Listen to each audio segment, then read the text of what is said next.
the reporters and these misinformation experts said that this president was being targeted, and what we did was echo them. That's what we did.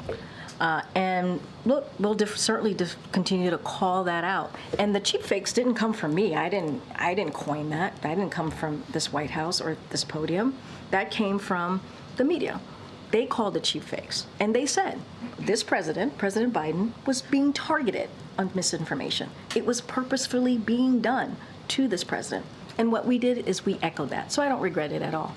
It was just the facts. That's White House press secretary and woman who blinks in Morse code, Karine Jean-Pierre, highlighting just how useful experts are to the left. Welcome to Nurk News, I'm Nurkish, and it looks like KJP is SOL because after Biden's abysmal performance at the CNN presidential debate, she's been doing everything in her power to deflect questions about the numerous lies they told. Here she is immediately after suggesting that the White House didn't engage in disinformation because they were simply reporting on what the media had said.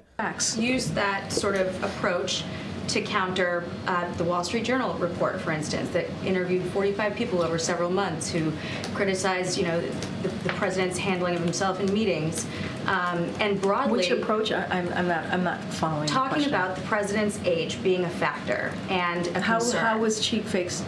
I don't understand where cheap fakes. The approach from the White House to criticize the reporting, to basically cast the reporting as not true.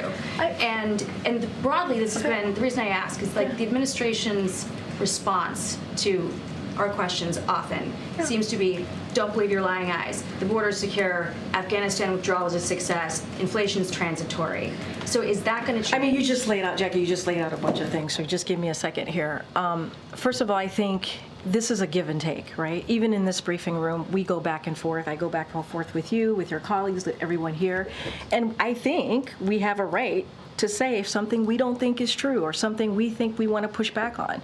That is a right for us to do, just like you have a right to push me and say, actually, our sources or our reporting say this.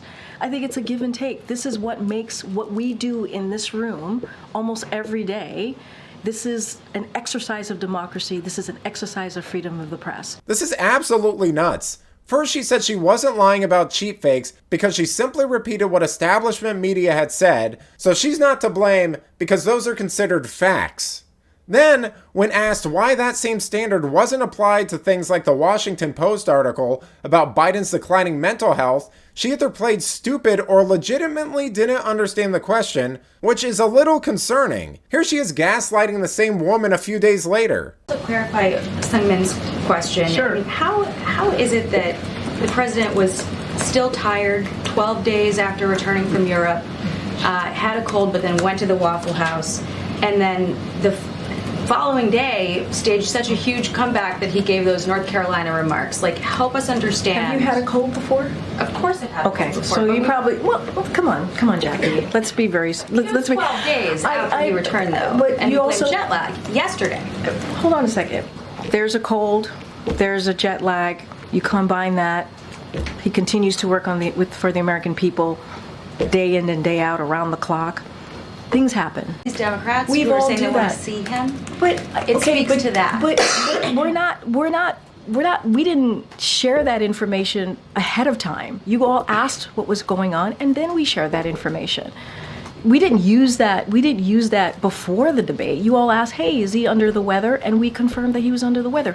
Yeah, who hasn't had a cold that turns your brain into absolute mush and then you become manic and angry hours later? I mean, call me crazy, but between this and COVID, I'm starting to think that liberals don't understand what colds are. Regardless, though, we're told there's no need to worry because Biden's made a full recovery and KJP assured us that he's as sharp as ever and will not be removed from the ticket. Can you say more about the duty piece? He's absolutely running. Yeah.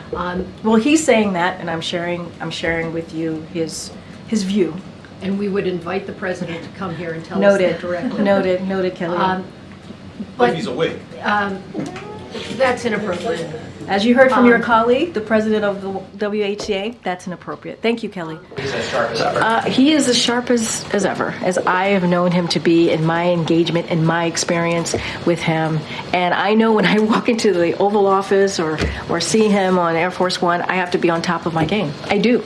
I mean, and that's just kind of my engagement with him and how it's been for the past couple of years. I know I have to wrap it up. I don't know if you caught that, but a reporter said if he's awake when that woman mentioned the outlandish possibility of Biden doing an actual press conference, which of course, being a female journalist, she chided him for. But it was a totally legitimate thing for him to say. I mean, one of the 8,000 excuses they gave for Biden was that the debate was past his bedtime, and that moving forward, they're going to try to get him tucked in by 8 p.m. He even admitted he nearly passed out, which I think makes Trump calling him Sleepy Joe even more hilarious. But let me know what you think. Is it fine for the press secretary to take no responsibility for regurgitating establishment news that they likely pushed in the first place?